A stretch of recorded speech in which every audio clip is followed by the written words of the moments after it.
Halo semuanya, kembali lagi dengan saya Akanime di konten rekomendasi anime. Konten yang dimana akan membahas tentang anime-anime yang paling direkomendasikan buat ditonton.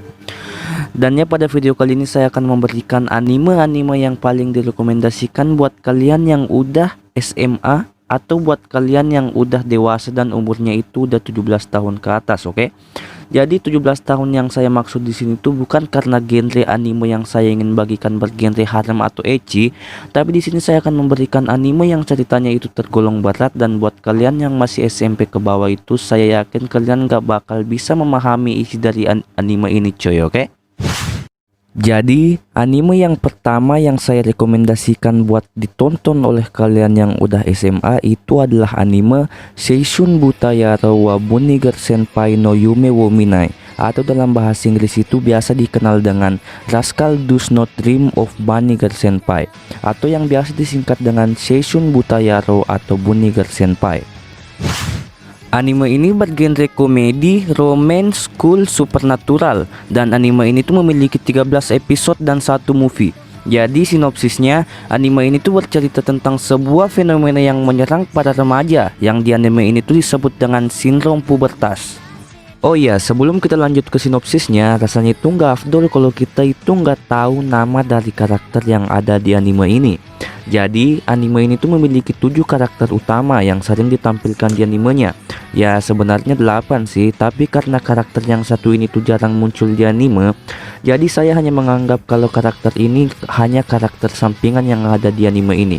Tapi tenang saja, saya tetap akan menyebutkan nama karakter ini di dalam video ini, oke?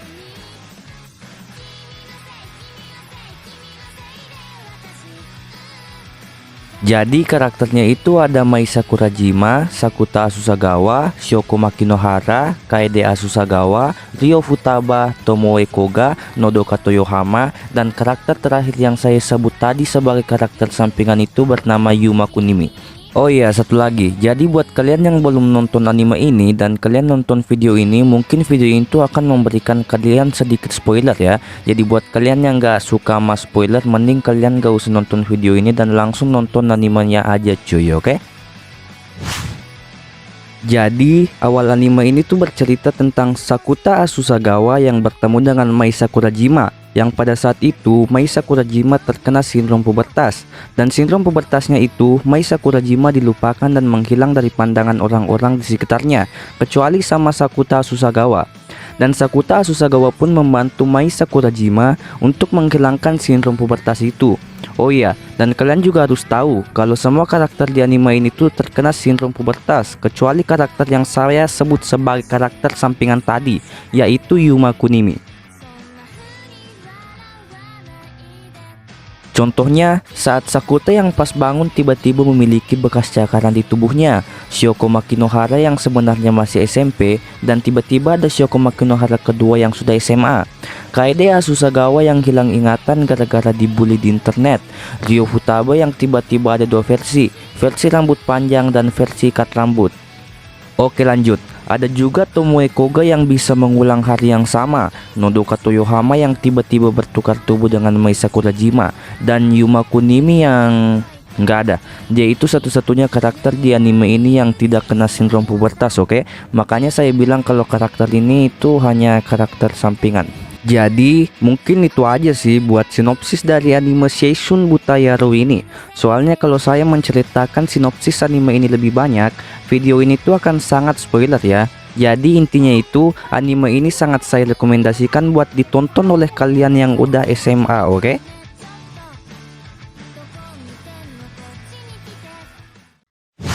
Anime kedua ini berjudul Araburu Kisetsu no Otome Domoyo, yang dalam bahasa Inggris berjudul Oh My Dance in Your Sapphic Season. Anime ini bergenre drama, school, shonen.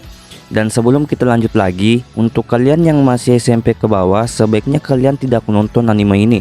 Soalnya, udahlah, daripada saya ngejelasin kenapa kalian yang masih SMP ke bawah jangan nonton anime ini, mending kalian langsung lihat skin ini aja, oke?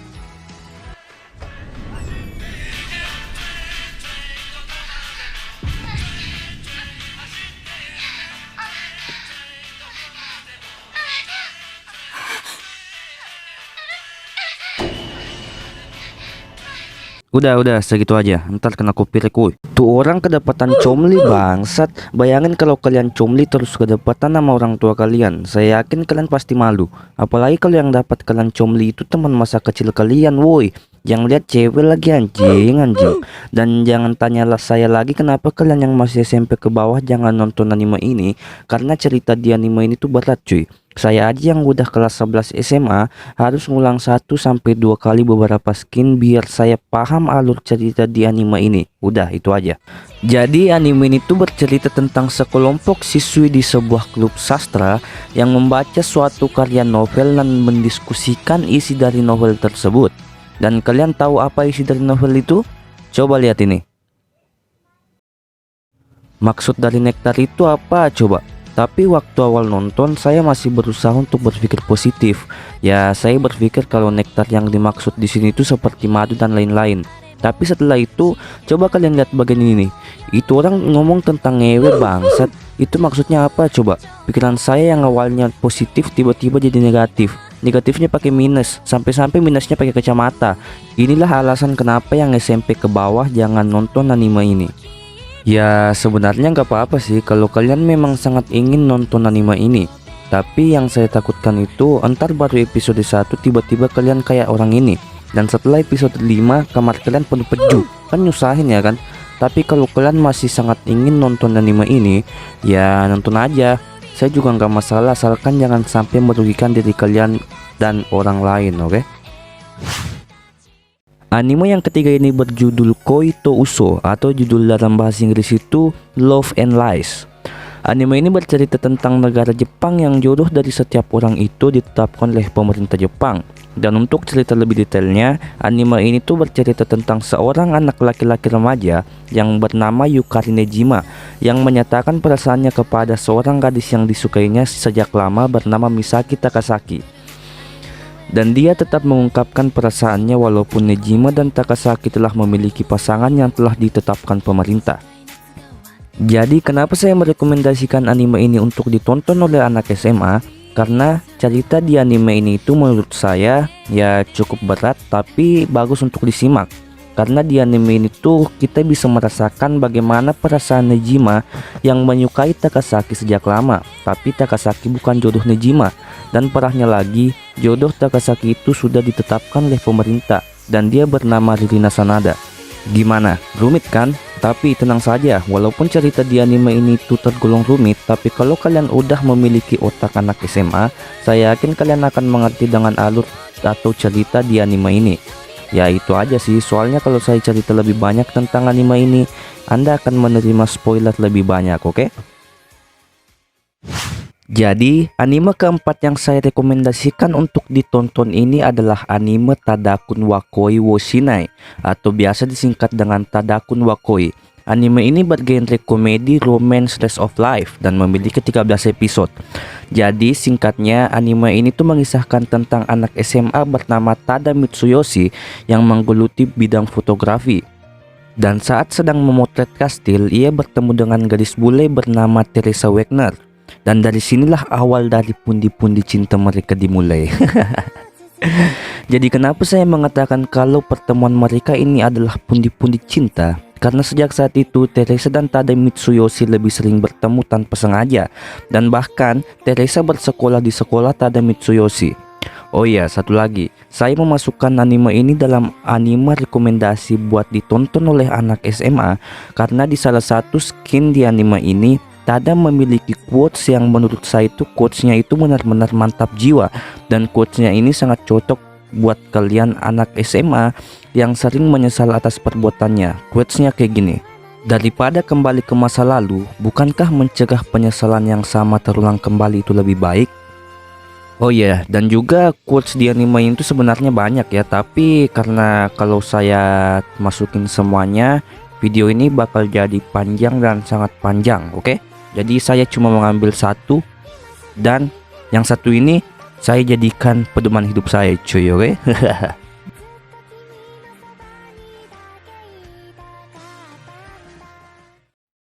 Anime yang kelima yang saya rekomendasikan buat ditonton oleh anak SMA adalah Kyoko Suiri atau dalam bahasa Inggris itu lebih dikenal dengan Inspector.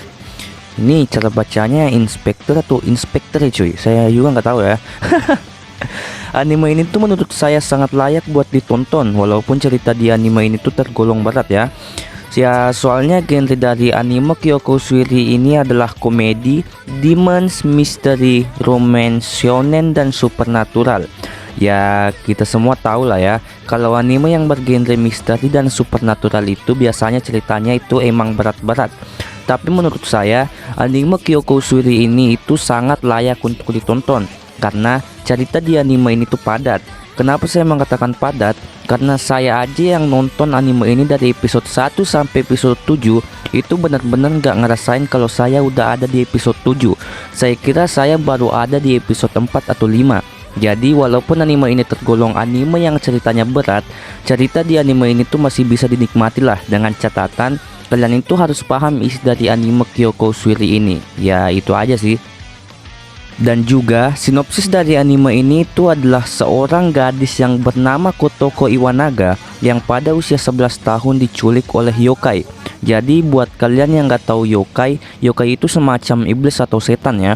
Jadi Kotoko Iwanaga ini diculik oleh yokai selama 2 minggu dan dia diminta untuk menjadi dewa kebijaksanaan. Dewa kebijaksanaan di sini itu maksudnya mediator antara dunia yokai dan dunia manusia. Dan Kotoko Iwanaga ini menyetujui permintaan dari yokai itu untuk menjadi dewa kebijaksanaan, tapi dengan syarat dia harus mengorbankan mata kanan dan kaki kirinya. Dan 6 tahun kemudian Kotoko Iwanaga bertemu dengan Kuro Sukaragawa, yang dimana Kuro Sukaragawa ini juga memiliki kekuatan yang sangat overpowered. Karena kekuatan dari Kuro Sukaragawa ini, dia itu nggak bisa mati, dan kalau tubuhnya hancur, tubuhnya itu bisa beregenerasi sendiri. Ya itu aja sih. Soalnya kalau saya menceritakan lebih banyak tentang anime ini, kalian akan mendapatkan spoiler yang benar-benar banyak ya. Jadi intinya anime Kyoko Suiri ini itu sangat layak lah buat ditonton untuk kalian yang udah SMA ke atas ya.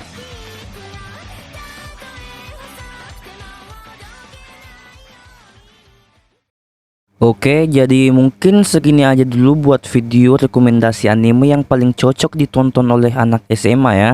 Kalau kalian suka sama video ini, jangan lupa untuk klik like video ini dan pencet tombol subscribe di bawah. Dan juga jangan lupa untuk tekan lonceng notifikasinya biar kalian tidak ketinggalan info-info terbaru saat saya upload video cuy, oke? Jadi untuk menutupi video ini, saya akan mengatakan keep respect and happy watching anime, oke? Bye-bye.